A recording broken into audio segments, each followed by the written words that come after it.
Shanghai, 1926. Un jeune homme en robe de docteur en théologie traverse les rues animées de la ville. Il revient des États-Unis, auréolé de gloire académique. Son nom est John Sung, et il est l'un des esprits les plus brillants de sa génération. Mais ce que personne ne sait, c'est que cet homme a été transformé, brûlé, bouleversé par une rencontre surnaturelle. Et bientôt, la Chine entière va le découvrir. Tout commence bien plus tôt, en 1901, dans une famille chrétienne de Fujian, en Chine.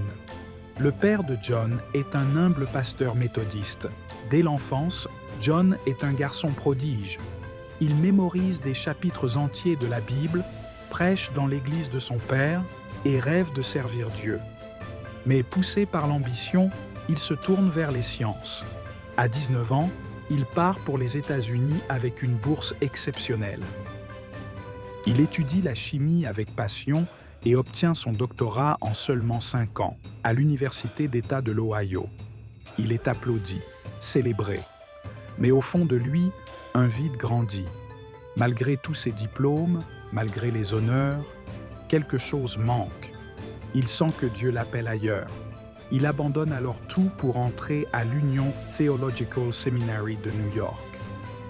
Mais ce séminaire libéral ébranle sa foi. On lui enseigne que les miracles sont des mythes, que la résurrection est symbolique, que la Bible est juste un livre parmi d'autres. John doute. Il cherche.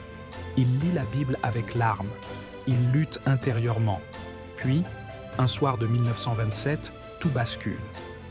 Dans sa chambre, il tombe à genoux et crie à Dieu. Pendant plusieurs heures, il pleure, confesse, supplie. Et soudain, une lumière, une paix, une joie l'envahissent. Il dit avoir été visité par le Saint-Esprit. Cette nuit-là, il naît de nouveau. Il comprend enfin l'Évangile, dans toute sa puissance. Dès le lendemain, il change radicalement. Il brûle ses diplômes et ses écrits théologiques, les jetant dans les toilettes. Pour lui, tout ce savoir sans Christ est une perte. Ses camarades le croient devenu fou. Il est interné dans un asile psychiatrique pendant 6 mois. Mais là encore, il prie, jeûne, lit la Bible 40 fois en 6 mois. Il ressort de là avec un feu dans le cœur, un feu qui ne s'éteindra jamais.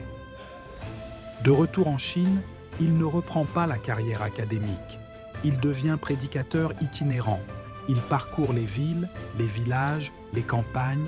Il prêche dans les rues, dans les églises, dans les écoles. Sa voix est puissante.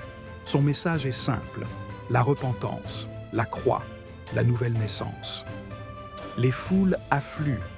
Des milliers de personnes tombent à genoux, pleurant leurs péchés, criant à Dieu. Les conversions se multiplient. Des miracles sont rapportés. Des étudiants abandonnent leur confort pour devenir missionnaires. Des opiumistes sont délivrés. Partout où il passe, le réveil suit. On l'appelle le John Wesley de Chine. Il prêche non seulement en Chine, mais aussi à Singapour, en Malaisie, en Indonésie, à Taïwan. Jusqu'à 10 000 personnes l'écoutent dans certaines campagnes. Mais son zèle a un prix. Il est persécuté, insulté, rejeté par certains responsables religieux. Sa santé s'affaiblit. Il souffre de la tuberculose.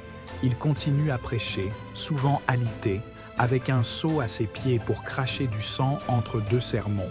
Il dit « Je veux être un fou pour Jésus, pas un professeur pour le monde ». Le 18 août 1944, à l'âge de 42 ans, John Sung s'éteint. Il laisse derrière lui des dizaines de milliers de vies changées, des églises réveillées, une trace indélébile dans l'histoire du christianisme asiatique. Sa vie fut brève, mais brûlante. Il est mort jeune, mais enflammé.